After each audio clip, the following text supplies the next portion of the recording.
وَلَقَدْ يَسَّرْنَا الْقُرْآنَ لِلذِّكْرِ فَهَلْ مِن مُّدَّكِرٍ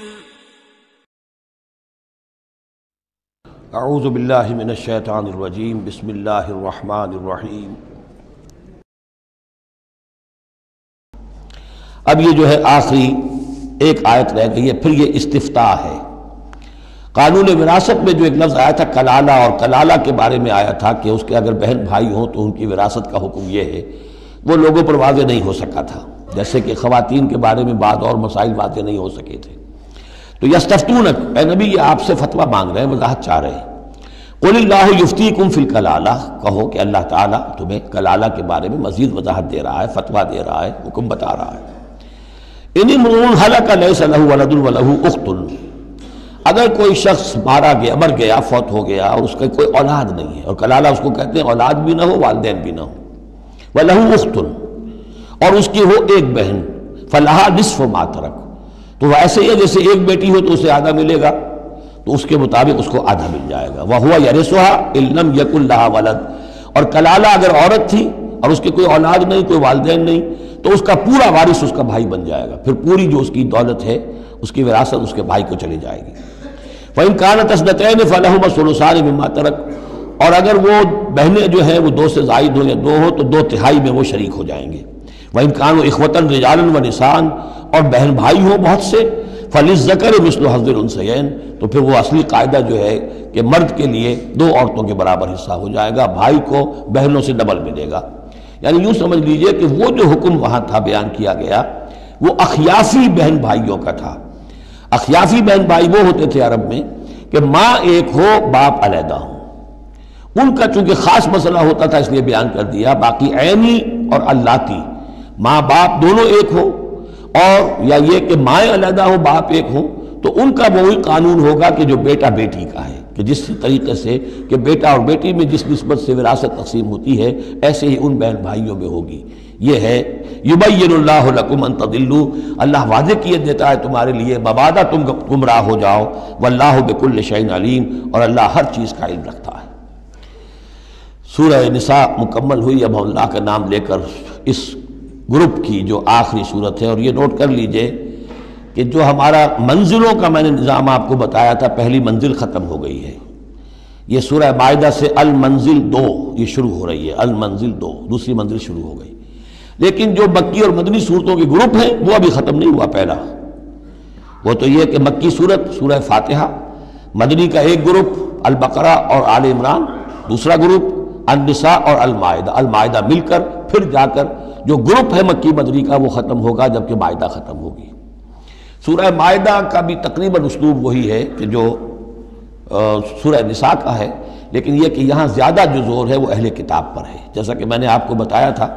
کہ یہ جو گروپ ہے پہلا ان صورتوں کا، اس کے 2 مضامین ہیں بنیادی۔ ایک شریعت اسلامی، شریعت اسلامی کا بلو پرنٹ، ابتدائی خاکہ جو ہے وہ سورہ بقرہ میں، تکمیلی احکام اب اس میں آئیں گے۔ دوسرے اہل کتاب پر اتمام حجت اور آخری درجے میں دعوت، آخری فیصلہ کن باتیں جو ہیں وہ آپ کو اب ملیں گی اس سورہ مبارکہ میں۔ بسم اللہ الرحمن الرحیم۔ یا ایھا الذین آمنوا اوفوا بالعقود، سورہ نساء شروع ہوئی تھی یا ایھا الناس سے، اے لوگو۔ یہاں بس فرق یہ ہے کہ یا ایھا الذین آمنوا، اہل ایمان، اپنے عہدوں کو، معاہدوں کو، قول و قرار کو پورا کیا کرو۔ اب انہوں سمجھ لیجئے کہ سماجی زندگی جتنی انسان کی ہے وہ معاہدوں پر قائم ہے۔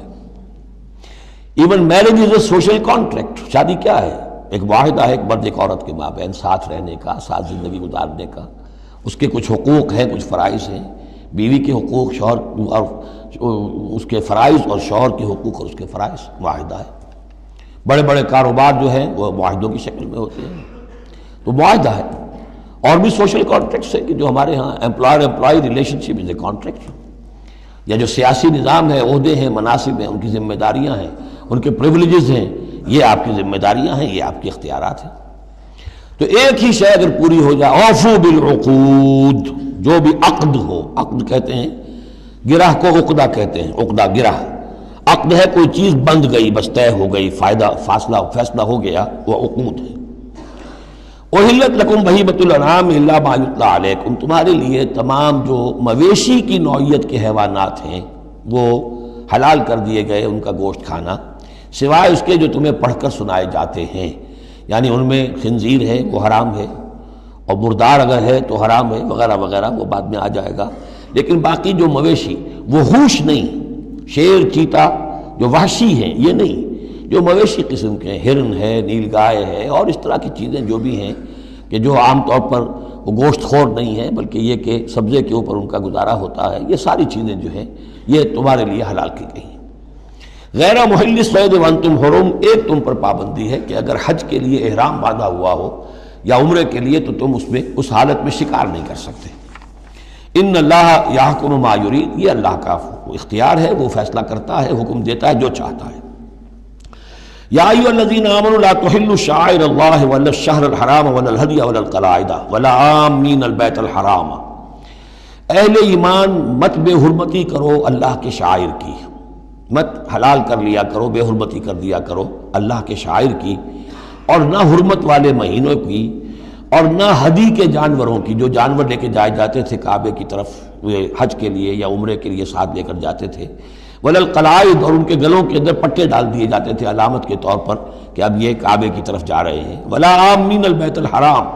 اور نہ وہ حاجی لوگ کہ جو بیت حرام کی طرف چل رہے ہیں، قصد کر رہے ہیں، جا رہے ہیں، اب وہ بھی ان کی بھی ایک نسبت ہو گئی ہے کہ یہ سفر کر رہے ہیں تو اللہ کے گھر کے مسافر ہیں۔ جیسے کہ وہاں آپ نے دیکھا ہوگا جو گئے ہیں کہ انہیں وہ کہتے ہیں مرحبا بضیوف الرحمن، کہ مرحبا ان لوگوں کو کہ جو رحمان کے مہمان ہیں، یعنی حاجی جو یہاں آئے ہیں وہ اصل میں اللہ کے مہمان ہیں، اللہ میزبان ہے۔ تو اب ان کے لیے یہ ہے کہ ان کی بے حرمتی نہ ہو، حتیٰ کہ عزت نہ ہو۔ یبتغون فضلا من ربہم ورضوانا، یہ سب جو ہیں اللہ تعالیٰ کی فضل کی